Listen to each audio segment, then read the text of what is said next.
Welcome to Bold Voices, a production of the Community Foundation of Broward, where we explore Broward's biggest issues, get to know some of the people and organizations creating a bold impact in our community, and take a deeper dive into the world of local philanthropy with the experts at the Community Foundation of Broward. And now, it's time to be bold. Welcome to Bold Voices, a production of the Community Foundation of Broward. I am your host, Ellen Jaffe. Today, I am so excited to welcome a board member of the Community Foundation of Broward. Although he didn't start out with the foundation that way, we're going to dive into some Broward County history and then come back to current day with Jonathan Allen. Welcome. Thank you for having me. It is a pleasure. I'm so excited to see you in person. I've heard so much about your family. People may already know you, Jonathan, as the director of Broward County's Water and Wastewater Services Business Operations Division. Yes. And you really have spent your whole life in public service, mostly in government positions. What was it in your upbringing that led you on this path of public service?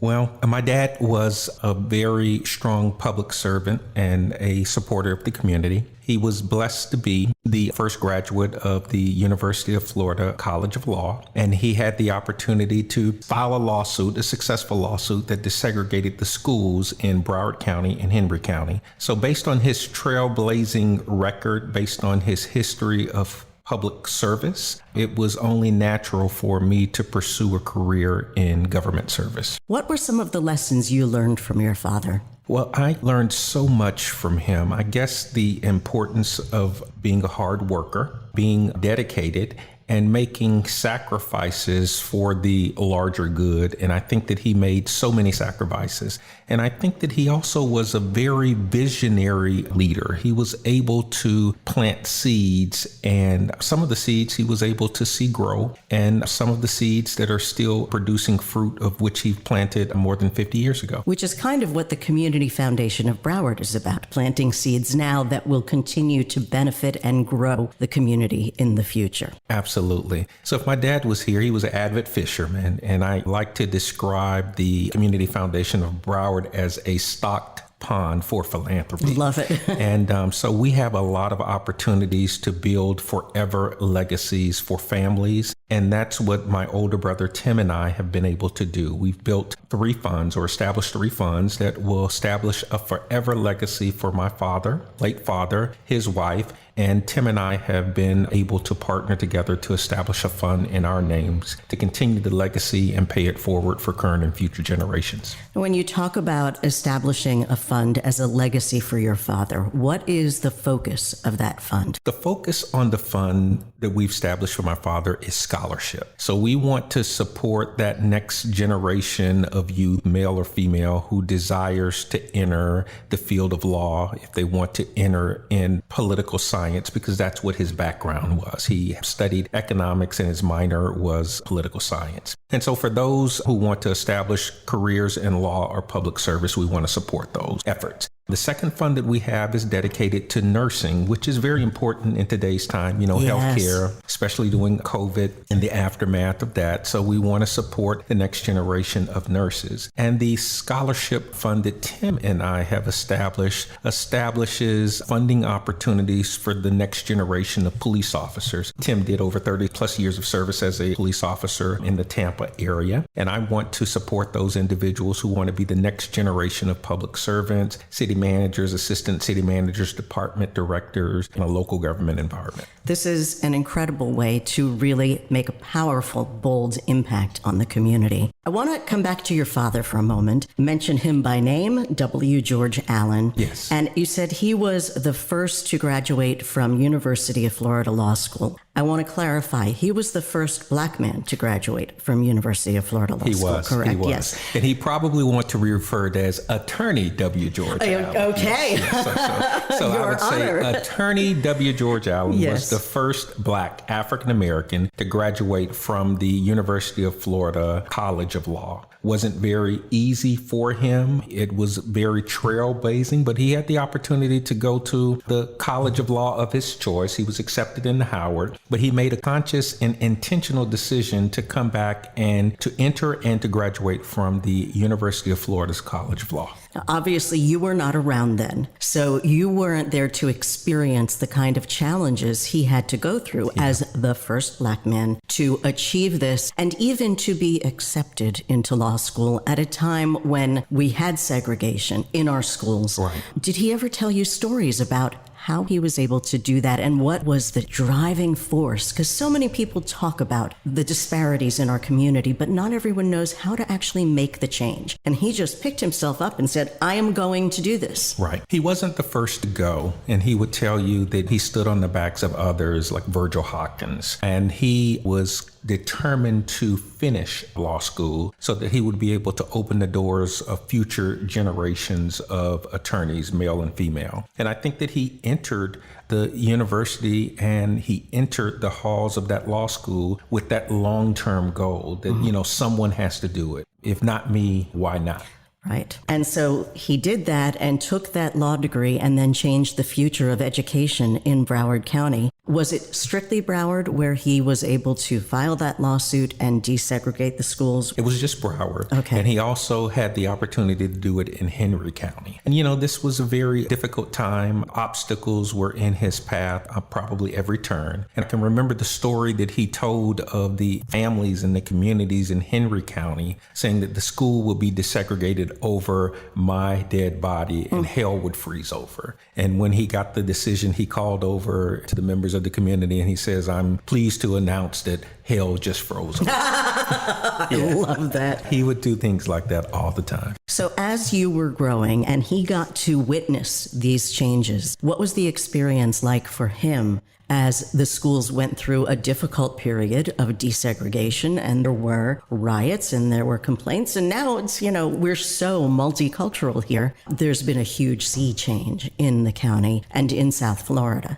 But what was it like for him to see this happening and know that he initiated it? It was a very slow process. My dad grew up in Seminole County, so he experienced inequality in the school system. White individuals had year-round schooling. He had partial year schooling where he would actually have to work in the fields for a period of time. And so he matriculated to Florida A&M University. He had an opportunity to do military service in California. So he knew that he can compete on the same plane, on the same field as his white counterparts if given the opportunity. So I think that was why he was so committed. And when he practiced law, he didn't just want to practice Black law or be limited to areas of practice that were set aside for Black attorneys. He wanted to practice the entire field of law and to explore business opportunities and to live wherever he wanted to live. And he exposed us to that grand idea of, I want to take advantage of all the opportunities that are provided for an American in the United States. That is such a key thing to state, that I am an American. I am not Black, I'm not white, I'm American, and I am entitled to the same rights and privileges in the Constitution that everyone should be entitled to. Right. And I think it's fascinating that he chose not to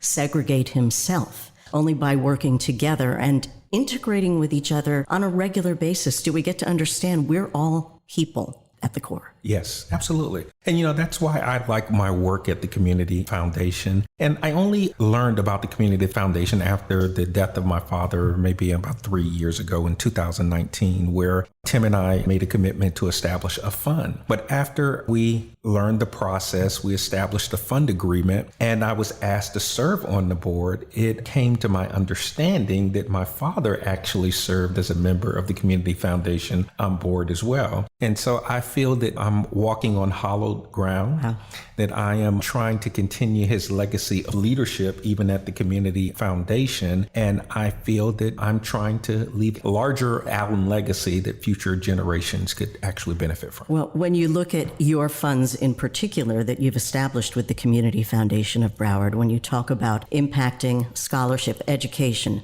nursing, policing, and service in the government, that's really covering almost everything that drives Broward County and our community. So you are setting your own path. How could you have not known that your father was part of the Community Foundation and on the board? Hey, when you go fishing, you hear a lot of stories, some true and some not so true. So I can recall being on the boat with my dad, and, he would say, I'm going to speak with the governor on Monday morning, only to find out that the governor was the city manager or the county administrator. I mean, those are the types of connections that he would have. And, he would, not speak very highly. It was just like he was doing community service. He was, working for the greater good. He didn't put much attention on it. He was just grinding for the betterment of the entire community. And that feels like a trait that has been passed down to you and your brother Tim, that whole working for the betterment of the community.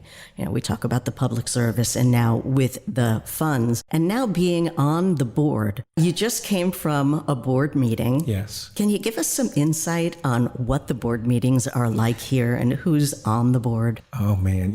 Every board meeting, we are making an impact for the larger community. So we received an update on a community initiative that we did a long time ago, a partnership with the School Board of Broward County to support advancement, educational advancement, scholastic achievement in the school systems, where over a 10-year period, I think the Community Foundation granted in a partnership over $8 million. We talked about the importance of Black philanthropy, and I had the opportunity to give an update on that initiative, and I served on that committee with the likes of Attorney Bernadette Norris Weeks and a retired county administrator, Bertha Henry, and we are trying to advance Black philanthropy. We have so many stories, and so we want to expose to the community that there's an opportunity to leave a forever legacy for your family. We talked about the legacy luncheon, the society legacy luncheon, what was very successful, and talked about the many achievements of the Community Foundation. And we approved a grant docket of grants that will hit the street and make a significant impact within our community. But I think that of all of those, we are very pleased, and I'm pleased about the work that we're doing in the Black philanthropy space. Our president and CEO, Jennifer Anderson, gave a speech at the New Mount Olive Baptist Church. Yes, I saw that. Oh my goodness, she did a great job. A very inspiring speech. Talked about the story of Margaret and Cato Roach and how they were just trailblazers. They established a fund. Education is what their impact is. And oh man, I think that there are great possibilities of what we can do in the space of Black philanthropy and continue the current philanthropy. But we wanted to expand the opportunities for philanthropy in Broward County and beyond. There is such a great amount of Black philanthropy within the church community. Every week, every day, it seems, there is a food distribution going on or a collection for clothing for people who are in need. There's so much giving, and yet that's a different kind of giving than what is happening here at the Community Foundation of Broward. It's almost more of a one-on-one. I can see you face to face and give to you. And here, you may not see the people individually, but you know that your impact is going to go on literally forever, in perpetuity. So how do you talk to people and encourage them to shift a little bit of their giving toward future without taking away from what they're doing now? That is a part of the Black Philanthropy Committee, to tell the stories of past and current giving in the Black community. We give a significant amount of our resources to church organizations, to nonprofit organizations, Black-led organizations in the community. And many in the Black community don't consider that as philanthropy, but it really is. Yeah. And so when we went to the New Mount Olive Baptist Church, I took Jennifer and Sherry and Nancy to a plaque. And the plaque was when the building was constructed, and it listed all of the names of the individuals that contributed. And the top of that list was Attorney W. George Allen.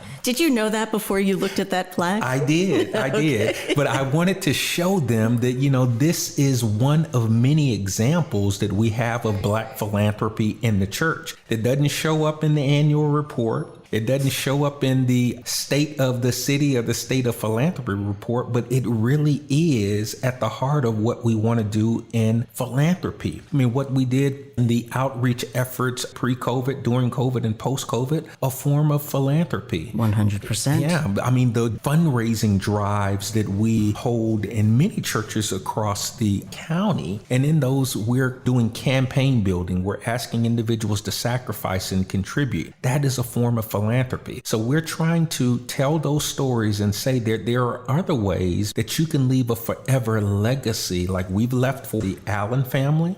I think Bertha Henry is doing something for her family. Sam Morrison, a director of the libraries here in Broward County, he's just established 2 funds to continue his legacy. And Mr. Haywood Benson is a former vice mayor, elected official, public administrator in Broward County. He and his son, Cameron Benson, just established funds to continue the Benson family legacy. So these are just a few of so many potential legacy funds that we hope to establish as a result of creating, funding, and supporting a Black Philanthropy Committee at the Community Foundation of Broward. And they can direct the funds where they want them to go. Yes. cfbroward.org is where you can see pictures. You can see there's a wonderful video of you and Tim talking about your experiences and your desire to impact the community in an ongoing way. What do you think about when you envision the future and know that this fund that you initiated is going to continue to pay out 50 years from now, 100 years from now, and people are going to be benefiting for generations to come from, like your father, a seed that you planted that will grow because of how the Community Foundation manages the funds? You know, it's a wow moment. A wow Oprah moment, let me say. Yeah, the wow Oprah moment. You get a scholarship and you get a scholarship. So to know that we have a forever fund, that the W. George Allen story will always be told, and we've paid it forward that a youth would be able to receive a scholarship and continue the education and to start in a career that they would be able to do the impossible. And I think Tim said it in the video that who knows, we may be funding the next president. And, Wouldn't that be fantastic? Oh man, that would be awesome. So it is a very full moment. I mean, it's a cup runneth over moment that I feel. And to know that my older brother was open to that, and we were able to partner to do that. And one thing that I haven't mentioned that we're equally proud of is that we also have a fund with the Community Foundation that supports the W. George Allen Student Law Association at the University of Florida, Black Law Students Association. Okay. And so every year we send a donation to them, and we're going to be able to send a donation to that particular fund that is named in honor of our father forever. And it makes us feel that we are making a significant impact that has a lasting contribution for future generations. 100%. You are the chair of the Community Impact Committee. So you get to actually work on many different areas that are important to Broward County.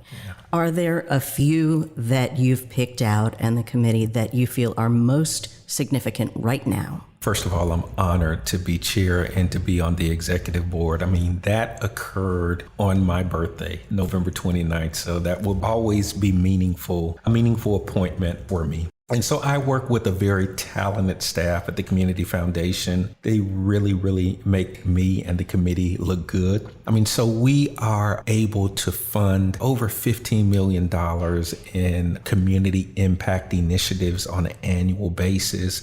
I mean, we hear from community leaders and initiatives on emerging issues that matter. So I don't think that there is any one thing that I am focused on. I just want to meet the needs of the entire community, which are vast. Where there is a need, I think that we will try to fill it. I am pleased with the nonprofit center that we've established and the opportunity to build capacity in some of our existing organizations to teach degrees of professionalism in the area of not-for-profit excellence. And I think that that's an area that we can really grow in and that we can grow to leave a greater impact because we're teaching individuals how to do nonprofit work and to meet the needs of the community in a larger way. And so I think that that is going to be a significant impact that the Community Foundation would leave both now and in the future. You have mentioned several times the legacy of your father, W. George Allen. You have already done and continue to create your own legacy, both through your public work in the government, working for the benefit of Broward County, and through your work here on the board at the Community Foundation of Broward, chairing the Community Impact Committee, and with several now funds that you are involved in. How do you want people to talk about you? You talk about your father. What's the legacy that you want people to take with them from Jonathan Allen? Okay, let me see if I can make the transition. My dad was a very iconic, accomplished, trailblazing attorney and business owner. He wrote a book, Where the Bus Stops. That book had 51 chapters. So I'm inspired at the age of 52 to write chapters 52 and beyond. I got the chills, okay? Yes, that yeah. is so synchronous. Yeah, It's yeah. meant to be. I'm going to look forward to reading that. Can you explain what it's like to someone who's never been involved in something like this, but thought, oh, I see these people, I see these names, I see what they're doing. What is it like to be on the giving end? What does it feel like for you when you know that you're really changing a life? It gives me a sense of responsibility. It gives me a sense of accomplishment. And it gives me the motivation to do more, to be better, to leave a greater impact. It's like throwing a rock in the water and allowing the waves to continue and not knowing where they would end up. So just from one scholarship, establishing a scholarship in the name of our father, the late attorney W. George Allen, inspired Tim and I to establish a scholarship in my name. We haven't mentioned it, but it inspired my wife and I to establish a fund, the Jonathan and Adrelia Scholarship Fund. And we hope that it would inspire our daughters to do the same as caretakers of the future. So I see great possibilities. I hope that our story will inspire other families to establish similar funds for their families. And that's all we're trying to do from the perspective of the Black Philanthropy Committee. Tell the stories of Black philanthropy, encourage other families to establish similar funds to create forever legacies, and for that to be like the ripple in the pond that will continue and continue to evolve. Again, it's cfbroward.org. If you have any questions, go to the website. You will find information. And you can also look at the video and see the impact that Jonathan Allen has made as a board member at the Community Foundation of Broward. Your impact here today, your bold voice speaking out, is so powerful. And I thank you for that. And it has been a delight speaking to you. Thank you for having me. Once again, before we close out Bold Voices, we are going to spend a moment in Kirk's Corner. Kirk Engelhardt is the Vice President of Marketing and Communications for the Community Foundation of Broward. And Kirk, I know that you always listen to what our guests have talked about, and Jonathan Allen had so much to say, and somehow you managed to take a deeper dive even and clarify a lot of what he's talked about. Well, Jonathan is an amazing person, a fantastic character with stories that are just unbelievable. Yeah. And, he's a guy who's lived here. He's worked here. He's raised his family here. He's part of this community's past, part of its present, and he will be part of its future now that he and his brother have endowed funds that are set up here in their name at the foundation. One of the things I found fascinating is how they have 4 different funds, one for the father, one for the mother, one for them as siblings, and one for him and his wife. And they are each dedicated to different issues that are dear to them. Exactly. You set that up while you're alive, and we make sure that it's all on paper, it's all set to go, and then you make sure that in your will, that gift is designated to the foundation, and upon your passing, it triggers that, and your fund is created, and you live on through your generosity, through your impact. So if you have a cause that you care about and you're interested in creating a legacy for yourself, give us a call. Community Foundation's team here, we customize plans for everybody. There is nothing cookie cutter off the shelf here at the foundation. It's all customized to you. It's about what you care about and how you want to be remembered for generations to come. So visit our website at cfbroward.org. Give us a call. We'd love to talk. What's the phone number? 954-761-9503. And while you're at the website, be sure to join the email list so that you will always be updated on when there are classes from the Nonprofit Center for Excellence, grant opportunities that come through, and new episodes of Bold Voices. Thank you for listening to Bold Voices. We hope you've enjoyed this episode and hope you'll be inspired to join us in creating a better Broward for all. If you'd like more information, visit us online at cfbroward.org, and remember to always be bold.